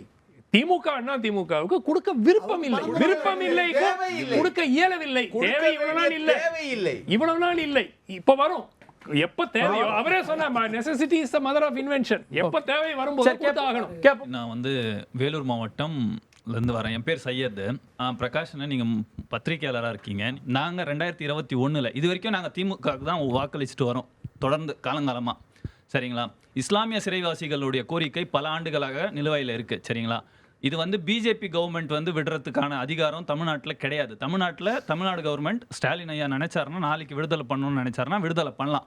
பல ஆண்டுகளாக உங்களுடைய மேனிஃபெஸ்டோவில் இருக்குது என்னென்னு, இஸ்லாமியர்கள் சிறைவாசிகள் விடுதலைக்காக நீங்கள் சுப்ரீம் கோர்ட்டில் போய் அஃபிடவிட் போடுறீங்க. திமுக நீங்கள திமுக அஃபிடவிட் போடுது, இஸ்லாமிய சிறைவாசிகளை விடாதீங்க, வெளியே விடாதீங்க, அவங்க வெளியே வந்தால் நாட்டுக்கு அச்சுறுத்தல் அப்படின்னு சொல்லி. சரிங்களா? ஏன் அதை சொல்கிறீங்க? ஏன் அதை இதில் எலெக்ஷன் மேனிஃபெஸ்டோவில் வைக்கிறீங்க? தப்பு தான். திமுக அந்த விஷயத்தில் என்னை பொறுத்த வரைக்கும் இஸ்லாமிய சிறைவாசிகள் விஷயத்தில் அவங்களுடைய நியாயமான கோரிக்கைகள், அதில் பல தவறுகளும் இருக்குன்னு, நியாயமான இஸ்லாமிய சிறைவாசிகளை அவங்களுடைய தண்டனை காலங்கள் மற்றதெல்லாம் கணக்கில் எடுத்துக்கிட்டு அந்த விஷயத்தில் வந்து அவங்களுடைய மிக நியாயமான கோரிக்கையை நிறைவேற்றாமல் இருக்கிறது திமுக செய்யக்கூடிய தவறு தான். சார் அனைத்து கட்சிக்கும் என்னென்னா இப்போ வந்து டிவிகே தலைவர் வந்து விஜய் வந்து புதுசாக கட்சி ஆரம்பித்ததுனால எல்லாருக்குமே வந்து ஒரு அரசியல் பயம் வந்து ஒன்று வந்திருக்கு. இந்த பயத்தால் ஆளுங்கட்சியும் வந்து நல்லது வந்து அதிகமாக செய்யுது. எக்ஸாம்பிள் சொல்லணும்னா இப்போ 5000 ரூபாய் பணத்தை வந்து மக்களுக்கு வந்து சீக்கிரமாக கொடுக்குறது, சில நலத்திட்ட உதவிகள் வந்து மக்கள்கிட்ட எடுத்துகிட்டு போகிறதெல்லாம் வந்து தாவேக தலைவர் விஜய் வந்து அந்த பயத்தால் தான் செய்கிறாங்களா? சரி, அப்போ நான் பிரகாஷ் 5000 ரூபாய் போட்டாங்களே எதுக்கு விஜய்க்கு பயந்துட்டான்னு கேட்குறேன். 5000 ரூபாய் உரிமை தொகை கூட பயந்துருவாங்க. விஜய்க்கு பயந்துலாம் இல்லை. விஜய் அந்த ஸ்கீமை பற்றியே இது வரைக்கும் பேசினதே கிடையாது, ரைட்டுங்களா? உரிமை தொகை பற்றி பேசினதே கிடையாது, ரைட்டுங்களா? உரிமை தொகை பற்றி முதல்ல பேசினது கமலஹாசன் தான். கமலஹாசன் தான் முதல்ல பெண்களுக்கு வந்து ஒரு உரிமை தொகைன்ற கான்செப்டை பண்ண. இன்றைக்கி தமிழ்நாட்டு மாதிரி 12 மாநிலங்களில் வந்து அந்த உரிமை தொகை கான்செப்ட் வந்து போயிட்டுருக்கு, ரைட்டுங்களா? இந்த 5000 ரூபாய் போடுறது, 6000 ரூபாய் போடுறது, மொத்தம் 9000 ரூபாய் போட்டிருக்காங்க. பொங்கலுக்கு 3000 ரூபாய், நடுவில் ஒரு 1000 ரூபாய், இது ஒரு 5000 ரூபாய், சேர்த்து 9000 ரூபாய். இந்த கான்செப்டே வந்து இல்லை சார், திமுக வந்து என்ன சொல்கிறாங்கன்னா இப்போ வந்து எலெக்ஷன் வர்றதுனால மகளிர் உரிமை தொகை வந்து ஸ்டாப் பண்ண பார்க்குறாங்க, அதனால தான் வந்து மக்களுக்கு நான் போட்டேன்னு சொல்லி சொல்கிறாங்க. கரெக்டு. அதாவது ஒருத்தர், அவர் பேர் உபாத்யாயின்னு பேர், அவர் வந்து எப்போவுமே கேஸ் போட்டுக்கிட்டு இருப்பார். அவர் சுப்ரீம் கோர்ட்டில் ஒரு கேஸ் போட முயற்சி பண்ணார். வி வில் சி இந்த மார்ச் அப்படின்ற மாதிரி ஜட்ஜஸ் சொன்ன மாதிரி பேப்பர்லலாம் வந்தது. ஓகே, அது ஒரு பக்கம் இருந்தாலும் இவங்க பீகாரில் 10,000 ரூபாய் கொடுத்தாங்க, ரைட்டா? நான் என்ன ஆயுதத்தை எடுக்க வேண்டும் என்பதை என் எதிரி தான் தீர்மானிப்பான்றது மாவோட ஒரு கோட்டு, ரைட்டுங்களா? இவங்க வந்து ஒன்று இதை ஸ்டாப் பண்ணணும்னு முயற்சி பண்ணாங்க, அதே நேரத்தில் இன்னொரு இடத்துல இவங்களே கொடுக்குறாங்க, அதிகமாக கொடுத்தாங்க. ஸோ இந்த ஆயுதம் என்பது தேர்தலுக்கான ஒரு ஆயுதம் என்பதை பயன்படுத்தி ஒருவேளை ஸ்டாப் பண்ணால் என்ன பண்ணுறது? ஸ்டாப் பண்ணலாம்ல, வாய்ப்பு இருக்குது. அப்போ ஓட்டுக்காக தான் இதை பண்ணாங்கன்னு சொல்ல வரீங்களா? ஓட்டுக்கு இல்லைங்க, திமுகவுடைய மகளிர் வாக்குகளுக்கான ஒரு மிகப்பெரிய ஆயுதம் வந்து இந்த உரிமை தொகை கொடுக்கறதும். அந்த இப்போ நீங்கள் பஸ் ஸ்டாண்டில் பாருங்களேன், லேடிஸ் தான் நிறைய நிற்பாங்க, ஜென்ஸை விட லேடிஸ் தான் நிறைய நிற்பாங்க. அந்த பஸ்ஸில் போகிறவங்களுடைய அந்த போக்குவரத்து ஃபெசிலிட்டிஸ், நம்ம வீட்டு பெண்கள், நம்ம தங்கச்சி, தாய், அம்மா எல்லாமே அவங்களுக்கு ஒரு ஃபெசிலிட்டிஸ் கொடுக்கும்போது அவங்க அதை மகிழ்ந்து ஏற்றுக்கிறாங்கன்னும் பொழுது இந்த அரசு என்பதே, இந்த அரசு அமைப்பு என்பது வெல்ஃபேர் ஸ்டேட்னு ஒரு கான்செப்டில் வருது, மக்கள் நல அரசுகளாக தான் வருது. எம்ஜிஆரோட பெருவெற்றிக்கு காரணம் என்ன? அவர் மக்கள் நல காரியங்களை நிறைய பண்ணாரு. காமராஜரோட சத்துணவு திட்டத்தை கண்டினியூ பண்ணாரு. ஸோ அந்த கான்செப்ட், இந்த பணம் கொடுக்கறது தேர்தலுக்கு முன்னாடிங்கிறது எந்த மாநிலத்தில் நடந்தாலும் அது வாக்குகளுக்கு தான். பீகாரில் பாஜக செய்தது அப்பட்டமாக வாக்குகளுக்கு செஞ்சாங்க. 10,000 ரூபாய் கொண்டு போய் கொடுத்தாங்க. இந்த திட்டத்தையே மாடல் கோடு வரத்துக்கு 1 மாதத்துக்கு முன்னாடி அறிவிச்சாங்க. இல்லாட்டி அந்த திட்டமே கிடையாது. திட்டத்தையே மாடல் கோடு இவங்களுடைய இதில் செயல்படுற ஈசி. அதனால தேர்தல் ஆணையத்தை அவங்க டேட் அனௌன்ஸ் பண்ணுறதுக்கு 1 மாதம் முன்னாடி அனௌன்ஸ் பண்ணிட்டு தேர்தல் அறிவிப்பு வந்த பிறகு பேங்க்கில் போகுது பணம். ஸோ அப்பட்டமாக வாக்குகளுக்கு செய்யப்பட்டது. இப்போ இங்கே சொல்கிறீங்கல்ல, இந்த 3000 ரூபாய் ஓகே, மேபி கோர்ட்டில் போட்டு யாராவது நிறுத்திட்டாங்கன்னா 2000 ரூபாய் கோடை செலவுங்கிறது என்னது? இப்போ 4 வருஷமா கோடை இல்லையா? இந்த வருஷம் மட்டும்தான் கோடை காலம் வந்து இருக்குதா? எல்லாமே வாக்குகள் தான். பாஜக செஞ்சாலும் அது வாக்கு தான், திமுக செஞ்சாலும் அது வாக்கு தான். அவங்க செஞ்சாது தக்காளி சட்னி கிடையாது. கேட்டுச்சு, நான் பெரிய மீன் சொல்லிச்சு, முடிஞ்சா நீ என்ன முழுங்கி பாருன்னு. இப்போ அதிகாரம் கையில இருக்கு, மக்களுக்கு செய்யறதுக்கு வாய்ப்பு இருக்கு. வாக்குகள் தான். இல்ல, அவர் கேட்கறது எல்லா வருடமும் கோடை வருகிறது, இந்த கோடை மட்டும் குளிர்ச்சி தருகிறதே என்ன கேட்கிறார்? அதான் சார், பெரிய மீன் சின்ன மீன் கேட்டக்கறது. முடிஞ்சா நீ என்ன முழுங்கிக்கோ, என்கிட்ட அதிகாரம் இருக்கு, எனக்கு மக்களுக்கு செய்யறதுக்கான விருப்பம் இருக்கு, நான் செய்யறேன். சார், இவ்வளவு நாள் பிளஸ் 2 மாணவர்கள்லாம் படிக்கலையா? +1 +2 படிக்கலையா? இந்த 2 வருஷம் மாத்திரம் விஜய் மாத்திரம் இல்ல +2 மாணவர்களுக்கு உதவித்தொகை கொடுக்குறாரு. இத்தனை நாளா +2 வரலையா? எப்பவும் இருந்துட்டு அது ஆதாயம், அது அரசியல் சொன்னா இது அரசியல் தான். கொடுத்திருக்காங்களே நிறுத்தின ஸ்கீம் சார், 10 லட்சம் எல்காட் மூலமா 10 லட்சம் கொடுத்திருக்காங்கன்னா நீங்க பாராட்டணும். இன்னும் 10 லட்சம் கொடுக்குறாங்க, 20 லட்சம் கொடுக்குறாங்க. நீங்க சொல்லுங்க, லேப்டாப் கொடுக்குறாங்க, ஸ்கூல் முடிச்சுட்டு போகிற பசங்களுக்கு கொடுக்கணும்.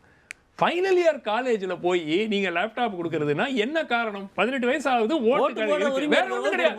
10ஆம் கிளாஸ் நீங்க கொடுக்கணுங்க. 10th ஸ்டாண்டர்ட் போறதுக்கு முன்னாடி மாணவர்களுக்கு பள்ளிகளில் லேப்டாப் அந்த அடிப்படையில் பார்த்தா எல்லாமே ஓட்டுக்கு தான். ஒரே ஒரு நிமிஷம். 4.69 லட்சம் கோடி அதிமுக ஆட்சி விட்டுட்டு போகும்போது விட்ட கடன் இன்னைக்கு கிட்டத்தட்ட 10.5 லட்சம் கோடி. 5 வருஷம். இல்ல இப்போ வருமானம் அதிகரிச்சிருக்கு, கடன் வாங்குறோம், டெட் டு ஜிடிபி ரேஷியோ எல்லாம் உள்ள இருக்கு.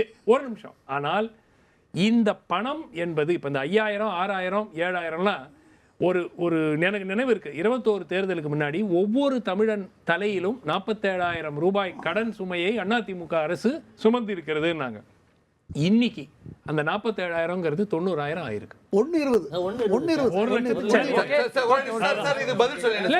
இது வந்து நான் என்ன சொல்றேன், எல்லாமே அரசியல் தான். அதிமுக செய்தாலும் அரசியல், திமுக செய்தாலும் அரசியல். இது வந்து புனிதம். இந்த பாரத நாடு வாங்கின கடன் வந்து மொத்தம் 50 கோடி தான். இந்த 16 வருஷத்துல 150 கோடி அதிகமா கட்டுமான பணிகள் எப்படி நடந்து கொண்டிருக்கிறது?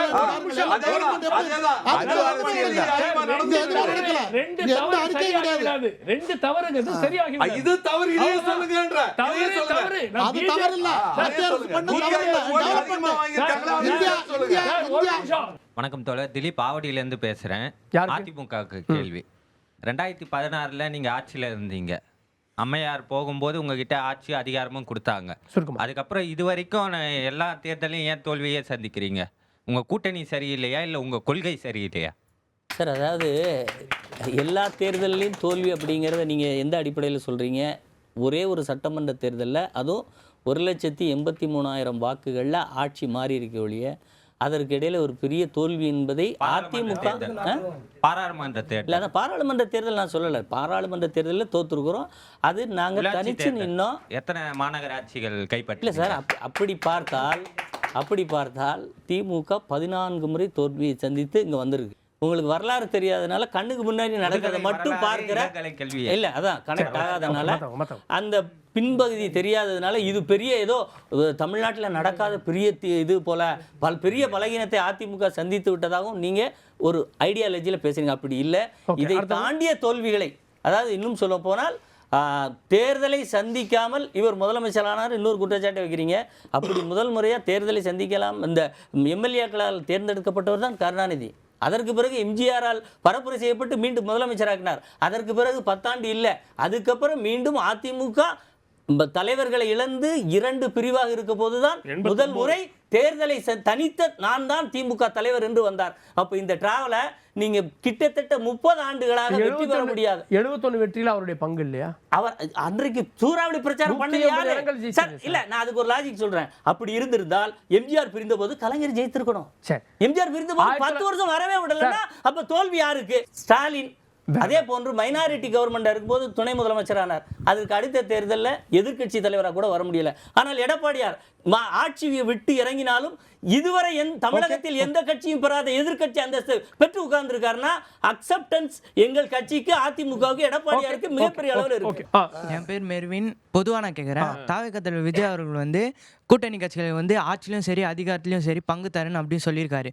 இதை வச்சு மற்ற கூட்டணி கட்சிகள் வந்து தங்களோட கட்சிகளிடம் வந்து பேரம் பேசுறாங்க. அதை பற்றி உங்களோட கருத்து என்ன? சுமந்த், கரெக்ட். ஏன்னா விஜய் இந்த பேச்சை தொடங்கின பிறகுதான் எல்லோருக்குமே தோணுச்சு, ஐய இவர் ஒரு ஆப்ஷனாக இருக்கார். இப்போ தாவேகா இல்லைன்னு வச்சுக்கோங்க, காங்கிரஸை இவ்வளவு ஸ்ட்ராங்காக திமுகவோட ஆட்சி பங்கு கேட்குமான்னு கேட்டாக்க கேட்காது. ஏன்னா வேற வழி கிடையாது அவர்களுக்கு. இப்போ ஒரு வழி இருக்கு. அந்த வழினால அது வந்து சரியான வழியா, அதுல வெற்றி கிடைக்குமா கிடைக்காது அதெல்லாம் வேற. பட் இவர்கள் மீது அழுத்தம் கொடுப்பதற்கு அங்க ஒரு ஆப்ஷன் இருக்கு. அதன் காரணமாக ப்ளஸ் அவங்களும் இந்த சர்வேஸ் எல்லாம் பார்க்குறாங்க. 15% வரும் விஜய்க்கு, 20% வரும், வருமா வராதா தெரியாது. பட் அந்த சர்வேயை பார்த்துட்டு அவங்களுக்கு என்ன, சரி ஒரு வாய்ப்பு இருக்கிறது. விஜய் என்ன சொல்கிறாரு, 80 சீட்டு 100 சீட்டு வரைக்கும் நீங்கள் நிற்கலாம், கட்சியை மேலே வளர்க்கலாம். இந்த வாட்டி எம்எல்ஏ வரலைன்னா கூட மேபி ஒரு 2 எம்எல்ஏ 3 எம்எல்ஏ மட்டும் வந்தால் கூட அடுத்த கட்டத்துக்கு நம்ம கட்சியை திருப்பி வளர்க்கறதுக்கு வாய்ப்பு இருக்கு அப்படின்னு அவங்க யோசிக்கிறாங்க. விஜயை காட்டி மிரட்டுறாங்களோ? விஜய் வந்து அவருடைய இதை சொல்றாரு. அவர் நிறைய விஷயம் சொல்றாரு, நிறைய கொள்கைகளை சொல்றாரு. இவரை வழிகாட்டின்றாரு, அவரை வழிகாட்டின்றாரு. கூட்டணி ஆட்சி அவர் சொன்னதால தான் இன்னைக்கு காங்கிரஸ் நெருக்கடி. அதுக்கு முன்னாடியே இருக்குங்க. இப்போ பலமா வந்திருக்கிறது ஒரு கிரைசிஸ். காங்கிரஸுக்கும் திமுகவுக்கும் நடக்கக்கூடிய ஒரு கிரைசிஸ். அந்த கிரைசிஸ் நாளைக்கே சால்வ் ஆச்சுன்னா என்ன பண்ணுவீங்க? நாளைக்கே ராகுல் காந்தி கூப்பிட்டு நீங்கள் வந்து திமுக கூட்டணியோட போங்க, ஆட்சியில் பங்கு அதிகாரத்தில் பங்குலாம் பின்னாடி பேசிக்கலாம். என் கான்செப்ட் என்னன்னா, ஆட்சியில் பங்கு அதிகாரத்தில் பங்கு நாங்கள் தருவோம் அப்படின்னு விஜய் சொன்னதை வச்சுக்கோங்க. ஆனால் அந்த கான்செப்டே வந்து தேர்தல் நடந்து முடிந்த பிறகு, இப்போ ப்ரொபோஷனல் ரெப்ரசன்டேஷன், விகிதாச்சார பிரதிநிதித்துவம் தேர்தலில் வேண்டும்ன்றது நல்ல கான்செப்ட். அது இப்போ இல்லையே. என்டிஏ கூட்டணிக்கு நாங்கள் ஏன் ஓட்டு போடணும் கூட்டணிக்கு? ஏன்னா என்ன வளர்ச்சி நீங்கள் கொண்டு வரீங்க? அதாவது இப்போ போய்கிட்டு இருக்க மெட்ரோ ட்ரெயின் இருக்கு இல்லையா, அதை பார்த்தோன்னே மத்திய அரசு என்ன செய்ததுன்னு ஞாபகம் வரணும். 4 சக்கர நேஷனல் ஹைவேஸ்லாம் இருக்கு இல்லையா, அதை பார்த்த உடனே இது பாஜக தேசியமயம். அது இல்லை தேசியமயம் மத்திய அரசு, அவர் அரசாங்கம் தானே செய்ய முடியும். அரசாங்கம் தானே செய்ய முடியும். விவசாயி எப்போ தலையிடாதீங்க. விவசாயிகள் உங்க அப்பாவோ இல்லை எங்க தாத்தாவோ அப்பாவோ எல்லாரும் வாங்கிட்டு இருக்காங்க வருஷத்துக்கு 6000. அது வரும்போது மத்திய அரசு ஞாபகம் வரணும். அதே போல் டிஜிட்டலைஸ்ட் வேர்ல்டுலே நம்பர் 1 நம்ம யூபிஐ, இந்தியா தான் நம்பர் 1. அப்போ தான் ஞாபகம் வரணும். கடன் லிஸ்ட்டில் போர் தளவடங்களில் லிஸ்ட்லே ஆகாத இருந்த இந்தியா இன்னைக்கு உலகத்தில் வல்லரசு பட்டியலில் 4வது இடத்துக்கு வந்திருக்கிறது போது மத்திய அரசு ஞாபகம் வரணும். இந்த ஞாபகங்கள்லாம் உங்களுக்கு வராத அளவுக்கு மாநில அரசுகள், பிரகாஷ் சார் போன்றவர்கள் மற்றவர்கள் எல்லாம் அழகாக பயன்படுத்தி உங்களை மைண்டை மாற்றி மத்திய அரசுனா உங்களுக்கு எதிரான அரசு போல கொண்டு வந்துருக்காங்க. நம்பாதீங்க தயவு செய்து. மாணவர்கள் உங்க மேல ஏகப்பட்ட மரியாதை வைத்திருக்கிறேன். எதிர்காலத்தில் இந்த நாட்டை வழிநடத்த போறது நீங்கள். சுயமா சிந்திங்க, சுயமா சிந்திங்க. என்ன திட்டத்தை கொண்டு தமிழ்நாடு, நான் சொல்றது போல தமிழ்நாடு கிடையாதா? 11 மருத்துவக் கல்லூரி. அதே போல இருங்க சார், கேளு தம்பி, கொஞ்சம் கேளு, நான் சொல்றது கொஞ்சம் கேளு. முத்ரா ஸ்கீம்னு ஒரு ஸ்கீம்ல எந்த விதமான டாக்குமெண்ட் இல்லாம, மார்ட்கேஜ் எதுவும் இல்லாம 50,000 இருந்து 5 லட்சம் வரைக்கும் கொடுத்துருக்காங்க. இளைஞர்களுக்கு வீடு 2.25 லட்சம் கோடி மானியத்தில் கொடுக்கறது மத்திய அரசுக்கும் மாநில அரசும் சேர்த்து கொடுத்துட்டு இருக்காங்க. இதெல்லாம் நீங்க வீடு உதவும், தண்ணி, ரேஷன் அரிசி எல்லாம் மத்திய அரசு கொடுத்து கொண்டு இருக்கிறது. இதெல்லாம் என்ன செஞ்சாங்கன்னு உங்களுக்கு தெரியலையா? வேணும்னு கேட்டீங்கன்னா எனக்கு தெரியல.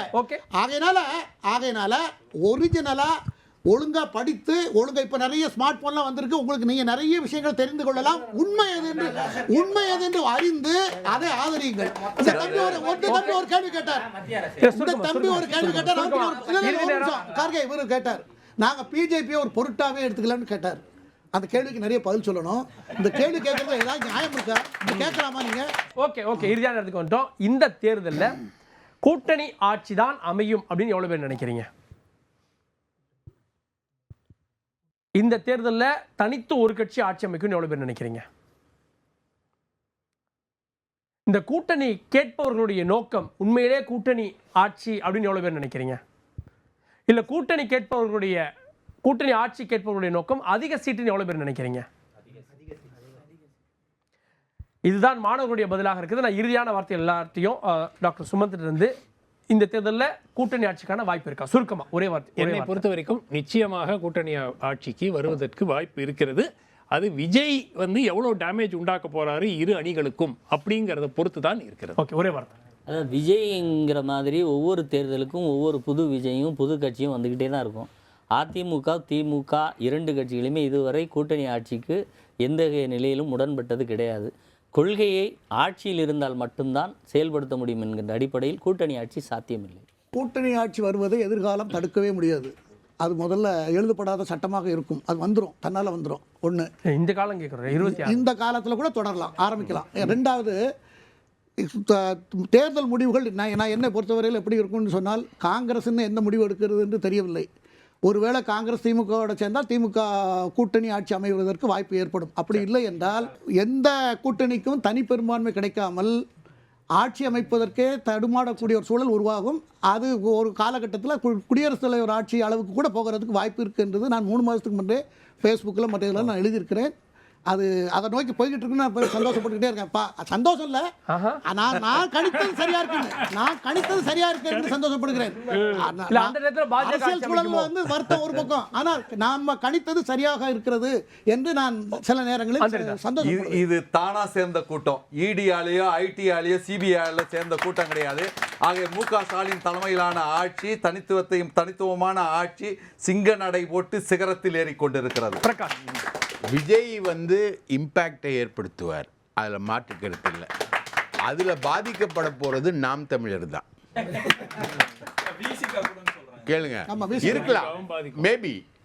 ஆனா கேளுங்க, அதிமுகவும் பாதிக்கப்படும், திமுகவும் பாதிக்கப்படும். ஆனா இது எப்படின்னா, முடிவை எப்படி விஜய் மாத்துவாரு அப்படின்னு சுமன் சார் சொல்ற முடிவு எப்படின்னா, 10 ஓட்டுல ஜெயிச்ச திமுக 8 ஓட்டுல ஜெயிக்கும், 2 ஓட்டு விஜய் வாங்கிட்டு போவார். பாப்போம். நிறைய கேள்விகள் அடுக்கடுக்காக. 2026ல கூட்டணி ஆட்சி அமையுமா? கூட்டணி ஆட்சி ஏன் கேட்குறாங்க? கூட்டணி ஆட்சின்றது வெற்று கோஷமா, நடைமுறை சாத்தியமான்னு நம்மை விட மாணவர்கள் அதிகமாக கேள்வி கேட்டாங்க. கேள்வி கேட்ட மாணவர்களுக்கு நன்றி, விடை சொன்ன விருந்தினர்களுக்கு நன்றி, பார்த்தவங்களுக்கும் நன்றி. நேயர்களே, தொடர்ந்து இணைந்திருங்கள் தந்தி தொலைக்காட்சியோடு. இது ஆயுத எழுத்து.